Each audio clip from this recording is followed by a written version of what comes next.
ছোট করে রাখে, এ ব্যাপারে তাকে নিষেধ করলে সে হেসে হেসে বলে এতে কোনো সমস্যা নাই, এ ব্যাপারে শরীয়তের হুকুম কি? এই ব্যক্তি এখানে উপস্থিত আছে, দয়া করে কিছু বলে শাসন করে দেন।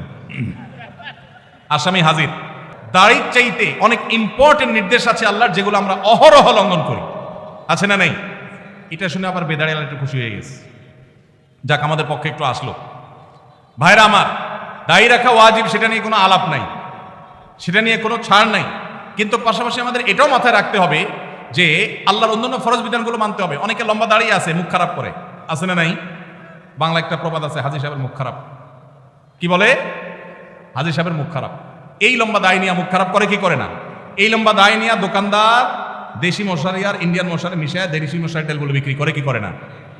তাহলে দাড়ি আছে, তিনি ওয়াজিব আমল করেছেন, সবও পাবেন, কিন্তু যেই কাজটা করছেন ওইটা দাড়ি রেখে যে সব পাচ্ছেন তার চেয়ে অনেক বেশি ক্ষতি তিনি করছেন ওই কাজ। ভাইরা আমার, দাড়ি লম্বা করা এটা নবী সাল্লাল্লাহু আলাইহি ওয়াসাল্লামের নির্দেশ। তিনি বলেছেন আফুল্লুহা আরফুল্লুহা, তোমরা দাড়িকে ছেড়ে দাও। দাড়িকে ছেড়ে দিতে বলেছেন, লম্বা করতে বলেছেন। সাহাবীদের মধ্যে এক মুষ্টির পরে, বুখারীর হাদিসে এক মুষ্টির পরে অতিরিক্ত অংশ কাটার বিষয়টা সাব্যস্ত আছে। এর আগে, এক মুষ্টির আগে সাহাবীদের কারো কাছ থেকে, নবী সাল্লাল্লাহু আলাইহি ওয়াসাল্লাম থেকে কোনো হাদিসে দাড়ি কাটা ছাটার কোনো প্রমাণ নাই। এই জন্য সারা বিশ্বের প্রায় সব উলামায়ে ইকরাম একমত যে দাড়ি লম্বা করা ওয়াজিব। কিছু ইখতিলাফ আছে, আরবের কিছু আলেমদের ভিন্ন মত আছে, বেশিরভাগ আলেমদের মতে হলো দাড়ি লম্বা করা কি ওয়াজিব। ইজিপশিয়ান কিছু আলেমদের ভিন্ন মত আছে, আরো কিছু আলেমদের ভিন্ন মত আছে, বাকি মেজরিটি আলেমদের মত হলো ওয়াজিব। আমরা বলি দাড়ি রাখা সুন্নত, সেটা সুন্নত এই অর্থে নবীজিও দাড়ি রেখেছেন, সেই হিসাবে সুন্নত, কিন্তু তিনি নির্দেশ করলে সেটা কি হয়ে যায়? সেটা আমভাবে ওয়াজিব হয়ে যায়, সেই হিসাবে দাড়ি রাখা ওয়াজিব। অতএব ভাই, যদি কেউ মনে করে দাড়ি না রাখলে সমস্যা নাই, তার কাছে সমস্যার ডেফিনিশনটা কি, সংজ্ঞাটা কি? কেউ তো বলতে পারে নামাজ না পড়লেও সমস্যা নাই, কিন্তু একজন মুসলমান মনে করবে আল্লাহ নবীর ওয়াজিব তরক করলে সমস্যা আছে না নাই? আছে। কিয়ামতের ময়দানে তার জন্য জবাবদিহি করতে হবে কি হবে না? হবে। তবে আমাদের ভাই কেউ হয়তো খোঁচা খোঁচা দাঁড়িয়ে রাখা শুরু করেছেন, আমরা তাকে অ্যাপ্রিসিয়েট করবো, আমরা তাকে দূরে সরাবো না।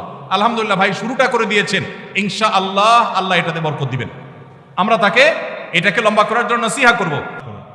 মেসেঞ্জার গ্রুপ চ্যাটিং এ SMS এর মাধ্যমে ইজাব কবুল হয়েছে, দুজন সাক্ষীও ছিল মেসেঞ্জারে, কোনো মোহর উল্লেখ করা হয়নি। এখন বিবাহ হয়েছে কিনা? মেয়ের বয়স 13 বছর। আজকাল আমাদের অনেক যুবকরা আল্লাহর শরীয়তের সাথে তামাশা করে, তামাশা। এগুলো আল্লাহর শরীয়তের সাথে কি তামাশা? দিন কোনো ফাইজলামির নাম না ভাইরা আমার, সিরিয়াস ইস্যু। অনেকে আল্লাহকে সাক্ষী রেখে বিয়ে করে, এটা হলো অতি ভালো সাজা। অতি ভালো সাজা তো চোরের আলামত। এত মানুষ থাকতে, আল্লাহর বান্দা থাকতে আপনি আল্লাহরে কেন সাক্ষী বানাচ্ছেন? এই বিয়েগুলো বিশুদ্ধ নয়, এগুলো বিশুদ্ধ নয়, এগুলো জেনা হবে। বিবাহের জন্য দুজন সাক্ষীর উপস্থিতি, ইজাব কবুল থাকতে হবে। এই মেয়ে, বাচ্চা মেয়ে, তার বাবা কোথায়, মা কোথায়, অভিভাবক কোথায়, কোথাকার মেয়ে, জেনা করতে গিয়ে অনেক যুবককে শয়তান নেক্সট সুরতে ধোঁকা দেয়, তারা মনে করে আমরা হালাল করছি, অথচ তারা জেনায় লিপ্ত আছে। আল্লাহ আমাদের যুবক ভাইদেরকে হেদায়েত দান করুন। এগুলো জায়েজ নাই ভাই।